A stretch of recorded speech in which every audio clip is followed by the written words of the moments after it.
अस्सलाम वालेकुम। मैं हूं doctor Hafsa Haider, homeo physician. और आज का जो हमारा टॉपिक है वो एंटीसेप्टिक के बारे में है। एंटीसेप्टिक को उर्दू में जरासीम कश अद्वियात कहते हैं। एंटीसेप्टिक की हमें हर वक्त ही नीड रहती है।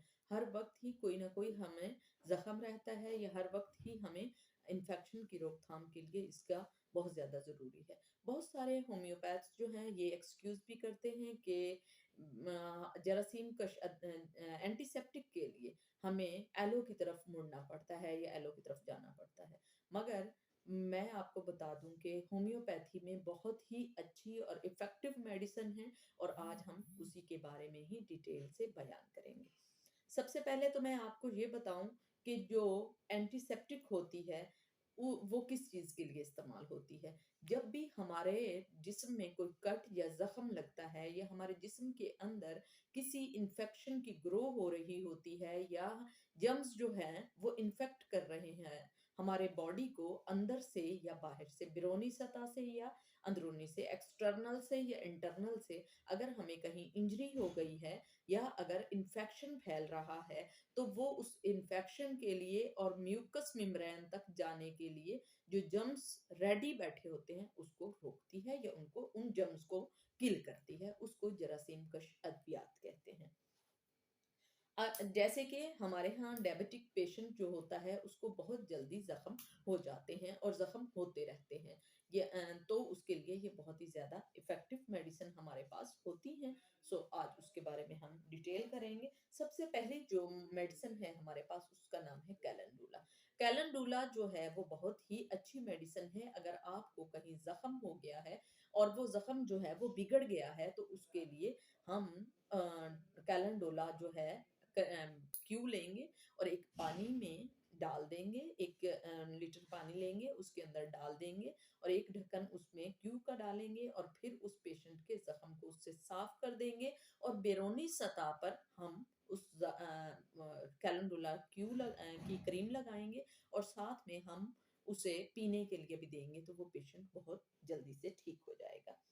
इसको हम लोकली भी अप्लाई कर सकते हैं। उसके बाद जो दूसरी हमारी मेडिसिन है वो बहुत ही अच्छी मेडिसिन है। उसका नाम है सिनामोनम। एक क्यू है, वो हमारी मेडिसिन है सिनामोनम क्यू। वो दालचीनी से बनी हुई है। आप लोगों को पता होगा कि दालचीनी बहुत ही ज़्यादा इफ़ेक्टिव मेडिसिन है हमारे इम्यून पावर को बूस्ट करने के लिए और जिस्म के अंदर इन्फेक्शन को रोकने के लिए। अगर किसी को कैंसर है और कैंसर के ज़ख्म हैं और हेमरेज हो रहा है, आंतों से खून आ रहा है, फेफड़ों से खून आ रहा है और कानों से खून आ रहा है, या हमें बहुत ज़्यादा विजाइनल इन्फेक्शन है, तो उसके लिए, या फिस्टुला जो है उसके लिए भी ये अच्छी मेडिसिन है। पाइल्स में भी इस्तेमाल होती है। उसमें भी हम इसी तरह टब सेशन करेंगे। 1 किलो पानी लेंगे और उसके अंदर डाल देंगे और फिर हम जो है जैसे मैंने पहले बताया इसी तरह से हम रिपीट कर लेंगे। और ये बहुत ही इफ़ेक्टिव मेडिसिन है। अगर किसी को लकोरिया है तो इसका ऑयल भी मिलता है। सिनेमन का ऑयल जो होता है वो बहुत ही अच्छा ऑयल होता है। अगर हम वो लगाते हैं ज़ख्म पर और लकोरिया को हम रोकने के लिए इस्तेमाल करते हैं, उसको इस तरह से अगर हम एक्सटर्नल हमें बहुत ज़्यादा ख़ारिश हो रही है तो उसके लिए बहुत ज़्यादा इफ़ेक्टिव मेडिसिन है। उसके बाद तीसरी मेडिसिन है जो उसका नाम है इचिनेशिया। इचिनेशिया अगर हमें कोई भी चीज़ काट लेती है, कोई भी हमें कोई पौधा वगैरह है उससे हमें इन्फेक्शन हो जाता है, हम वहाँ से गुज़रते हैं, हमें ख़ारिश होना शुरू हो जाती है, या कुछ इंसेक्ट्स हैं अगर वो हमें काट लेते हैं तो उसके बाद हमें इचिंग सी होने लगती है, या मलेरिया अगर हमें हो गया है, या हमें जो है ये डेंगू जो फैला हुआ है, तो उसके लिए इन्फेक्शन को रोकने के लिए इचिनेशिया बहुत ही ज़्यादा इफ़ेक्टिव है। अगर आप प्रिवेंशन के तौर पर भी इचिनेशिया ले लेते हैं, यानी आपके इलाके में फैला हुआ है और आपको अभी नहीं हुआ, तो तब भी आप इचिनेशिया ले सकते हैं। और अगर किसी चीज़ ने काट लिया है और उसके बाद उसका इन्फेक्शन शुरू हुआ है, तो हम टब सेशन भी लेंगे और साथ में ओरली भी हम इसको यूज़ करेंगे, तो ये बहुत ही ज़्यादा इफ़ेक्टिव मेडिसिन है। मगर मैं आपको ये बताऊँ कि जब भी आपने कोई सेशन करना है, जब भी आपने कोई मेडिसिन देनी है, तो हम शीशे का एक गिलास लेंगे और खुले मुँह वाला लेंगे ताकि अंदर से अच्छे से धुला हुआ हो, और फिर उसके बाद हम उसके अंदर पानी डालेंगे जो थोड़ा-थोड़ा गर्म होगा, फिर उसके अंदर हम 10 से कतरे डालेंगे और फिर उसके बाद हम उसको इनटेक करेंगे। इनटेक भी उसको 3 सांसों में करेंगे। बच्चा है तो चम्मच के साथ थोड़ा-थोड़ा जो है वो उसको हम देंगे। जो चौथी है मेडिसिन, उसका नाम है मेरिस्टिका क्यू। मेरिस्टिका क्यू बहुत ही इफेक्टिव मेडिसिन है फिस्टोला के लिए, फिस्टोला की हीलिंग के लिए।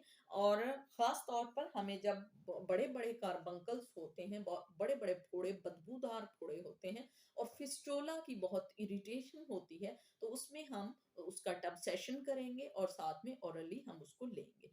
और अगर हमें फिस्टोला में किसी जगह इरिटेशन हो रही है, ये पाइल में हो रही है, तो फिर हम इसकी क्रीम भी अगर मिलेगी तो आप लगा सकते हैं, क्योंकि इसकी क्रीम बहुत कम आती है। अगर किसी भी चीज़ की आपने क्रीम बनानी है तो आप एक मोम लेंगे जो वैसलीन टाइप होती है, या वैसलीन ले लेंगे और उसके अंदर क्यू के कुछ ड्रॉप्स डाल देंगे, फिर उसको अच्छे से मैश करेंगे और फिर जो ड्राई जगह हो रही है या इरिटेबल हो रही है तो उसके लिए आप जो है वो ये क्रीम जो है वो यूज कर सकते हैं। पाइल्स के लिए भी क्रीम इस्तेमाल कर सकते हैं, और पाइल्स के अगर लटके हुए गुच्छे हैं तो उसको भी सुखाकर ये गिरा देती है टब सेशन करने से, और ये बहुत ही मेरिस्टिक का क्यों बहुत ही इफेक्टिव मेडिसिन है। हेपर सेल्फ की हम बात करते हैं। हेपर सेल्फ भी बहुत ही इफेक्टिव मेडिसिन है, क्योंकि ये दो मेडिसिन का कॉम्बिनेशन है और बहुत ही डीप एक्शन मेडिसिन है। अगर आपके चेहरे पर बहुत ज्यादा पस आ गई है या आपके चेहरे पर बहुत ज्यादा दाने निकल आए हैं, तो आप टब सेशन की तरह करेंगे। एक मग में पानी डालेंगे, गर्म होगा और साथ में कॉटन रखेंगे और अपने चेहरे को धोएंगे और ऐसा ऐसा ये पेशेंट के चेहरे को, और जैसे ही वो नीट होता जाएगा उसे गिराते जाएंगे और फिर आप उसको साफ कर लेंगे। हेपर सेल्फ, और ख़ास तौर पर हेपर सेल्फ जो है जब आप उसको खुश्क कर लेंगे, हेपर सेल्फ क्यू भी आप दे सकते हैं, हेपर सेल्फ 3x भी दे सकते हैं, 6x भी दे सकते हैं। हेपर सेल्फ खाने से भी ज़ख्म ठीक होता है और लगाने से भी ज़ख्म ठीक हो जाता है। सिलिशिया भी इसी तरह है। सिलिशिया अगर ज़ख्म को सुखाने के लिए, जैसे कि हम दूसरी एलो होम मेडिसिन लेते हैं और वो जैसे सिप्रोफ्लॉक्सासिन हम ले लेते हैं या वेलोसेफ हम ले लेते हैं, जस्ट खुश्क करने के लिए, अंदर से वो वक्ती तौर पर खुश्क कर देते हैं, मगर हमारे बॉडी में बाकी डिहाइड्रेशन पैदा कर देता है। ये बहुत ज़्यादा हमारी बॉडी जो है उसका साइड इफ़ेक्ट होना उसमें शुरू हो जाता है। अब हम बात करते हैं सिलिशिया के बारे में। सिलिशिया जो है, इसको जब हम खाते हैं तो हमारी खाँसी वगैरह जो होती है, जो खाँसी के लिए हम इस्तेमाल करते हैं, वो मेडिसिन हम इस्तेमाल ना करें और सिलिशिया लें, वो बहुत ही इफ़ेक्टिव मेडिसिन है।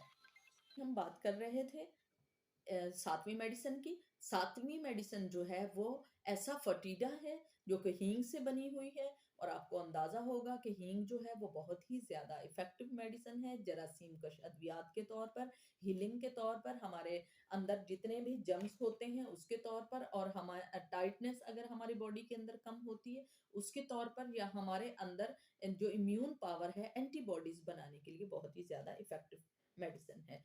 जब कोई जख्म खुला हुआ होता है और उसमें इंफेक्शन पैदा हो जाता है, तो उसके लिए ऐसा फुटेडा क्यू बहुत ही इफेक्टिव मेडिसिन है। आठवीं मेडिसिन हमारी जो है वो बेलाडोना क्यू है। बेलाडोना जो है, अगर कोई हमें जख्म बहुत ज्यादा पेन कर रहा है, बहुत ज्यादा तलख हो रहा है, तो उसके लिए ये बहुत ज्यादा उसमें सुर्खी आ गई है, तो हम उसका टब सेशन भी करेंगे अगर हमें नीड है, वरना हम क्यू की सूरत में उसको लेकर या हम 30 की फॉर्म में लेकर, बुखार है, इन्फेक्शन अगर हो गया है, अगर आपको कान में दर्द है, उसका इन्फेक्शन हो गया है, किसी भी इन्फेक्शन में अगर दर्द शामिल है, तो belladonna Q is very effective medicine for this wound. उसके बाद हमारी नौवीं मेडिसिन जो है वो मिर्कसॉल है। मिर्कसॉल जो है वो पस फॉर्मेशन को, यानी पस अगर है तो बाहर निकालने का काम करती है। अंदर से पस बाहर आती है। जैसे कि सेलिशिया उस वक्त हम इस्तेमाल करें जब पस बिल्कुल हमारी खत्म हो चुकी हो और हमने जख्म को बंद करना है। और मिर्कसॉल उस वक्त इस्तेमाल होती है जब कहीं फंसा हुआ है। मिर्कसाल में जब कोई गंदगी अंदर फंसी हुई है, तो हम उस पस को ये बाहर निकालती है। सिलिशिया के लिए मैं आपको एक ज़रूरी नोट ये भी बताती जाऊँ कि अगर सिलिशिया जो है वो छोटी सूरत में देंगे, यानी कम पोटेंसी में देंगे, तो ज़ख्म पकेगा और पस बाहर आएगी, और अगर हम ज़्यादा पोटेंसी में देते हैं तो ज़ख्म खुश्क होगा। और सब होम्योपैथी ये जानते होंगे, और जो नहीं जानते, जो होम्योपैथी से जिनका ताल्लुक नहीं है, मैं उन्हें भी बता दूं कि सेलिशिया जख्म को खुश्क करने के लिए ज़रूर इस्तेमाल होती है। मगर जिन लोगों को टीबी है या जिन लोगों को फेफड़ों की प्रॉब्लम है, तो वो लोग जो है लंग्स के जो पेशेंट हैं, वो लोग सेलिशिया को इस्तेमाल ना करें कि उससे अग्रावेशन जो है वो होती है। एक और मेडिसिन है, जो हमारी 10वीं मेडिसिन है, वो बहुत ही अच्छी मेडिसिन है, और वो भी हमारे किचन की मेडिसिन है। कुरकुमा लौंगा उसका नाम है, उसकी भी होम्योपैथी में मेडिसिन है। कुरकुमा क्यू जो है वो हल्दी से बनाई गई है, और वो हमारे जिस्म में बहुत ज़्यादा एनर्जी पैदा करती है, हमारे जिस्म के अंदर इन्फ्लामेटरी कंडीशंस जो डेवलप हो रही हैं उसको रोकती है।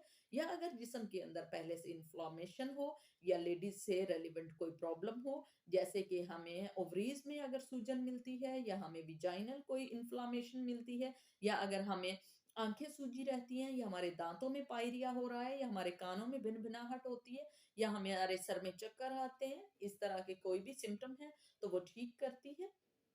सो इसकी चाय भी बनती है, अगर आप जो मेडिसिन है वो भी ले सकते हैं, और इसकी चाय बनती है वो भी आप ले सकते हैं, कि जैसे सेम चाय बनती है, पत्ती की जगह आप वो डाल दें और दूध बीच में डाल दें और काली मिर्च, तो ये बहुत ज़्यादा अच्छी मेडिसिन है। और साथ में आप चीनी नहीं डालेंगे, आप काली मिर्च डालेंगे, क्योंकि काली मिर्च जो है वो हल्दी को हज़म करने में मदद देती है।